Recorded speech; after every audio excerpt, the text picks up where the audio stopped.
नमस्ते टॉरस। उम्मीद करती हूँ कि आप सभी अच्छे हैं, अपनी लाइफ में ग्रो कर रहे हैं, प्रोग्रेस कर रहे हैं। Sending you lots of prayers and best wishes from my side. Please take care, stay safe. First 15 days of 2025 कैसे रहेंगे आपके लिए, इसी टॉपिक पे हम रीडिंग कर रहे हैं। इसके अलावा yearly predictions for all 12 zodiac science, love life कैसी रहने वाली है आप लोगों के लिए 2025 में, एंड अगर आप नो कॉन्टैक्ट सिचुएशन है तो 2025 कैसा रहेगा। इन तीनों ही टॉपिक पर मैंने reading for all 12 zodiac science upload कर दी है आपकी सुविधा के लिए। इसी वीडियो की एंड स्क्रीन में भी इन रीडिंग्स को मैं अटैच कर रही हूँ।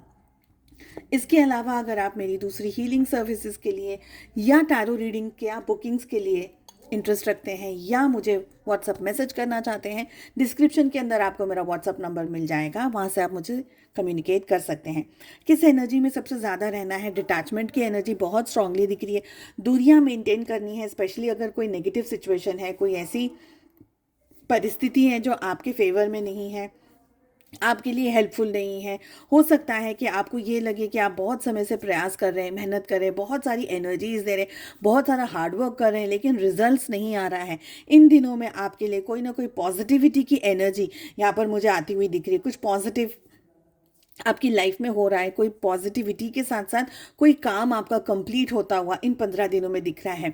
पर आपको एक ही एनर्जी को बैलेंस करना है कि जब भी आपको लगे कि अब मेरा जो फ्रूट है, अभी मेरा जो फल है वो रेडी होगा, तभी आप उसको तोड़ने की या आप वेट करने की कोशिश करिएगा।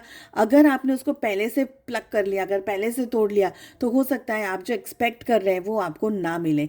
तो आपको थोड़ा सा पेशेंस मेंटेन करना ही होगा इन 15 दिनों में। ऐसा नहीं है कि बस आपका मन है और आप चीज़ों को अपने तरीके से फोल्ड करने की कोशिश करें। अवॉइड करना है एक्सट्रीम लेवल ऑफ पेशेंस। इतना भी पेशेंस नहीं करना है कि आपके हाथों से चीज़ें आती आती चली जाए। तो ये समय है आपको एक्ट करने की ज़रूरत है। क्या परफेक्ट टाइमिंग्स है आपके लिए, क्या सही रहेगा आपके लिए, क्या गलत रहेगा।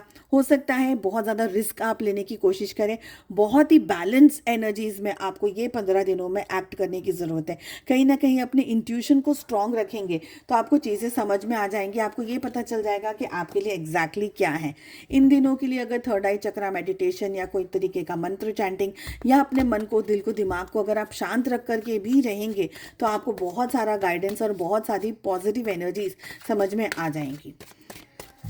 ठीक है, चलो लव लाइफ में क्या हो रहा है, लेट अस सी। आप किस एनर्जी में रहने वाले हैं थ्रू आउट द 15 डेज। बहुत ही पॉजिटिव, बहुत ही प्यारी, केयरिंग एनर्जीज में आप मुझे दिख रहे हैं। आपके पार्टनर की भी एनर्जी अच्छी दिख रही है, पॉजिटिव दिख रही है, होपफुल दिख रही है, पैशन दिख रहा है। आप दोनों को एक दूसरे के लिए अच्छा समय, अच्छा टाइम एक दूसरे के साथ में स्पेंड करना चाहते हैं। आपको लग रहा है कि आपके पार्टनर के जैसा इस दुनिया में कोई और नहीं है। रिलेशनशिप की एनर्जीज में भी मुझे कुछ ना कुछ ऑब्स्टिकल्स आते हुए दिख रहे हैं, पर डिवाइन इंटरवेंशन होगा। और अगर कुछ नहीं हो रहा है तो ईश्वर पे भरोसा रख करके ये 15 दिन आपको निकालने की ज़रूरत है। आपको ये लग रहा है कि आपके पार्टनर एक बहुत ही परफेक्ट पार्टनर है, इनसे अच्छा या इनके अलावा कोई और पार्टनर आप अपनी लाइफ में नहीं चाहते। चाहे आप लोगों की लाइफ की जो भी सिचुएशन हो, आपके पार्टनर कुछ दिनों के लिए कुछ एक्शंस लेंगे, प्लानिंग करेंगे। हो सकता है कुछ टाइम पर बहुत ही पेशेंस दिखाए और कुछ दिनों के लिए बहुत ही एक्टिव हो जाए, अचानक से आपके सामने अप्रोच कर दें, अचानक से आपके सामने आ जाए, चीज़ों को कर लें आपके सामने, बैलेंस कर लें चीज़ों के लिए एक्ट कर लें। जो शायद नहीं बोलते थे अचानक से बोलने लग जाए। तो दोनों ही एनर्जीज में आपके पार्टनर मुझे दिख रहे हैं। हालांकि आप दोनों के रिलेशनशिप में क्वीन ऑफ सोर्ड्स का कार्ड मुझे ये कह रहा है कि कोई ना कोई एक इम्बैलेंस्ड एनर्जी आप दोनों को या तो एक होने नहीं दे रही है, या आप दोनों को इकट्ठा होने नहीं दे रही है, या आप दोनों के बीच में कोई ऐसी एनर्जी, कोई ऐसा पर्सन है, कोई ऐसी सिचुएशन है जो आप दोनों के बीच में दूरियां क्रिएट करने की कोशिश कर रहा है। मिसअंडरस्टैंडिंग भी हो सकती है, जल्दी डिसीजंस लेना, इनअप्रोप्रिएट डिसीजंस लेना, ये भी हो सकता है। तो कोशिश करिएगा कि आप अपने ईश्वर को, अपने खुदा को अपने साथ में गाइडेंस हमेशा पूछते रहें, हमेशा मांगते रहें, और डिवाइन इंटरवेंशन किसी न किसी बात का होगा। थोड़ा सा कैलकुलेटिव और मैनिपुलेटिव रह सकता है रिलेशनशिप इन 15 दिनों में, बट ऑल ओवर एनर्जीज अच्छी दिख रही है। उम्मीद करती हूँ आपको रीडिंग पसंद आई। I wish you all the best. हम मिलते हैं अगली रीडिंग में। Take care, bye bye.